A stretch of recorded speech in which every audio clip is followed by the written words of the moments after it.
The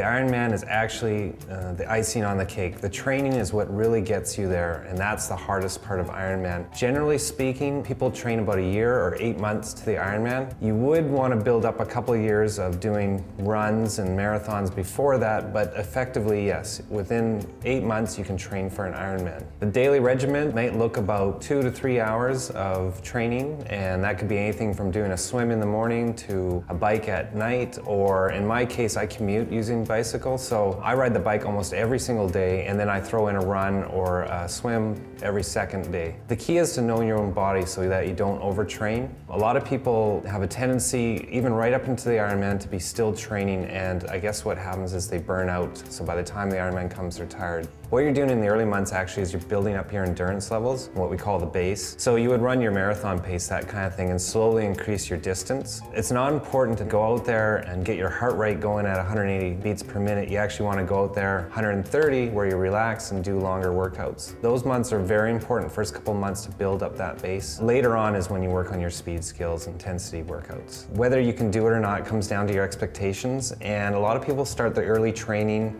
and get discouraged because, oh, well, this 10K run takes me forever. Again, in the early months, it's not important how fast you're running. It's actually how important you're pacing yourself, learning to pace over long distances. So don't worry about what other people are doing. There's always people that are gonna be faster. I mean, the top Ironmen are gonna do it in 8 hours and 30 minutes. So you're not gonna be doing that, so don't even worry about that. One of the things you have to do with Ironman is you gotta kind of test out your abilities combining two of the sports, and what we call that is a brick. You do the 2 long distances. So 5 times I did a brick where I rode to Cypress Mountain, up Cypress Mountain and back. It takes me about an hour from Burnaby, and then going up Cypress, it takes me about 50 minutes. So if you can do that in an hour, you're in great shape. Hour and a half is still fine, and then you have to make your way back, and if your time back is 20% longer than your time there, then you're fine. But you really wanna see how you handle getting off the bike and starting the run. That's what's really gonna show you if you're ready for Ironman. So after a 100K ride, you go out and you're gonna do a 10K run or a 5K run, and your legs are gonna feel like spaghetti and all that, but this is preparing you for the race, and this is why you do it, and it's a true test if you're going to be ready. One of the things that people do is they have a tendency, especially the months coming up to Ironman, is they keep building the distance onto their training. So 100 kilometers, they go to 120, 140. You don't actually have to do that. 100 kilometers, 120 kilometers is plenty, and you should never do that more than, say, a month and a half before the Ironman. Most of your training should be doing more in your pacing. That's the most important part of it, because when you get out there, what's gonna carry you through is maintaining a pace and not getting carried away and going too fast. If you go too fast, you'll burn out and you might not finish.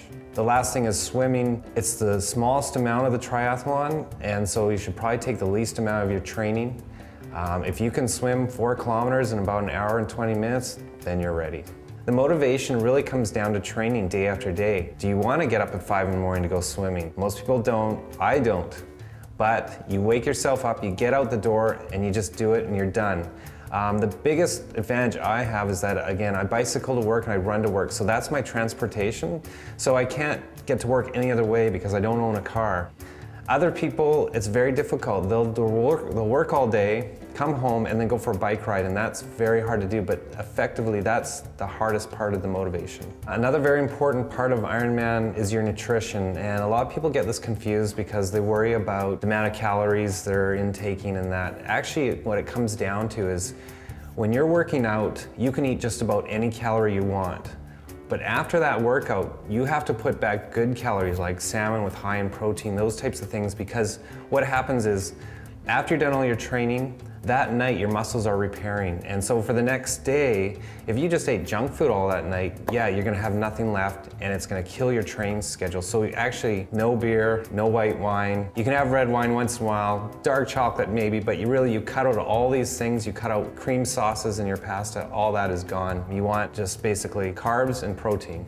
So why did I want to do Ironman? About 7 years ago, I saw my oldest sister, Michelle, do Penticton Ironman, and it was unbelievably inspiring to watch the athletes and to watch her and see what they go through. It was beyond anything I'd seen before. A lot of times people challenge themselves, and as you build up, I started with a 10K sun run, then you work your way to a half marathon. There's an inevitability is where you're going to go to test your body at different events. So you do a triathlon and you go, wow, that's hard. But then you start thinking, well, what about an Ironman? And for me, it was always just a personal challenge. It had nothing to do with being faster than someone else or anything like that. I just truly wanted to see what I was capable of doing. A lot of people think Ironman is daunting, but if you really want to do it, anyone can accomplish an Ironman.